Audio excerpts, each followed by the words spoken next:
जानते हो कपड़ों का सबसे महंगा ब्रांड कौन सा है? इंडियन आर्मी की वर्दी।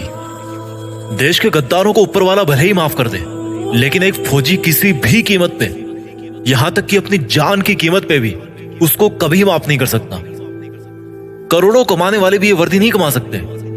दुनिया के जो बड़े बड़े करोड़पति अरबपति बन के बैठे हैं ना, जो जिनको आप टीवी पर सिनेमा में हीरो बने हुए देखते हो, वो भी नहीं है उस वर्दी को कमाने के लायक। क्योंकि वो वर्दी भाई पैसों से नहीं मिलती, वो पैसे में नहीं बिकती। अगर पैसों में बिकती तो हर कोई पहन के घूमता और अपने आप को फौजी बोलता। उस वर्दी को अगर कमाना है ना, तो पैसा नहीं चाहिए, पैसा नहीं बनाना उसके लिए, उसके लायक बनना है। अगर उस वर्दी को कमाना है ना, तो खुद की जिंदगी, खुद की माँ की खुशी और अपने बचपन के सभी दोस्तों के साथ को कुर्बानी पे लगाना पड़ेगा। और इस कुर्बानी की हिम्मत जिसमें होती है, वही फौजी बनने के लायक होता है।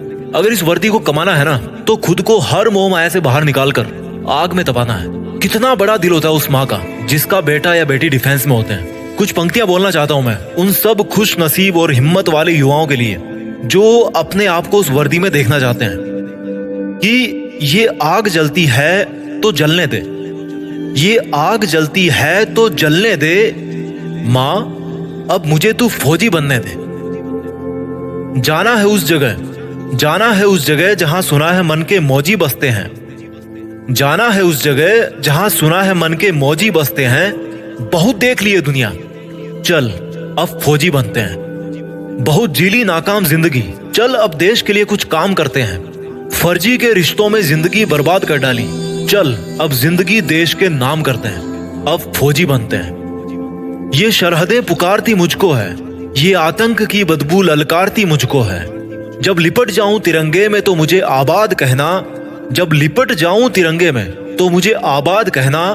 मेरी माँ पल्लू में छिपी हंसी तेरी बहुत प्यारी है, मेरी माँ पल्लू में छिपी तेरी हंसी बहुत प्यारी है। जब लिपट जाऊं तिरंगे में तो मुझे आबाद कहना, मेरी माँ पल्लू में छिपी हंसी तेरी बहुत प्यारी है। इसलिए मुस्कुराते हुए अपने लाल को गुड बाय कहना। ये मोबाइल के स्टेटस देख देख के थक गया हूँ, बन जाऊं मैं भी एक दिन सबका स्टेटस, खुद के इसी वादे में बंध गया हूँ। माँ के आंचल की खुशबू तो वैसे फीकी होती नहीं कभी, पर उसमें थोड़ी सी मेरी वर्दी की खुशबू भी मिला दूं ना, तो दोनों जहां यही मिल जाएंगे मुझे।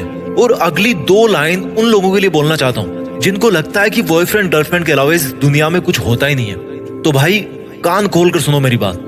बेवफाओं की इस दुनिया में हम कभी वफा ढूंढते थे, ये एक फौजी की तरफ से लाइंस आपके लिए, कि बेवफाओं की इस दुनिया में हम कभी वफा ढूंढते थे, बड़े नासमझ थे जो रेगिस्तान में कमल ढूंढते थे। अरे बेवफा तुम्हारे लिए हम मरने का वादा करते थे ना, अरे बेवफा तुम्हारे लिए हम मरने का वादा करते थे ना। लेकिन सुन, इस वर्दी के लिए तो बार बार पैदा होकर मरने का मन करता है। और जो युवा ये बोलते हैं ना कि मेरी तो लाइफ में यार बहुत समस्या है, मैं क्या करूं समझ नहीं आ रहा, तो उनको केवल दो लाइन में मैं समझा दूंगा कि भाई कि तुम्हारा दुख ना बहुत छोटा है, बहुत छोटा है यार।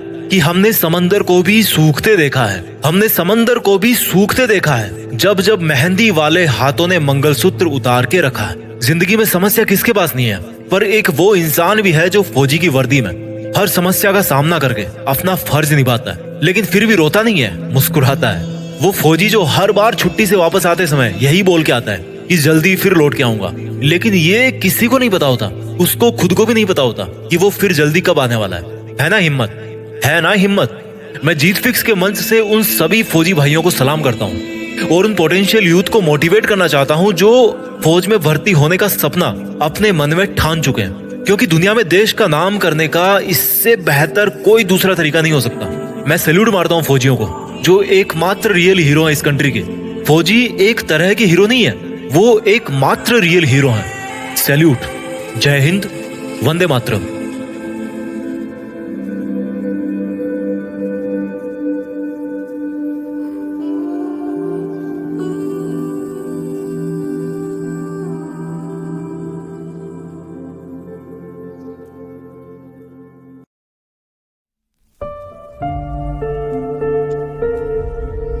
जीत फिक्स।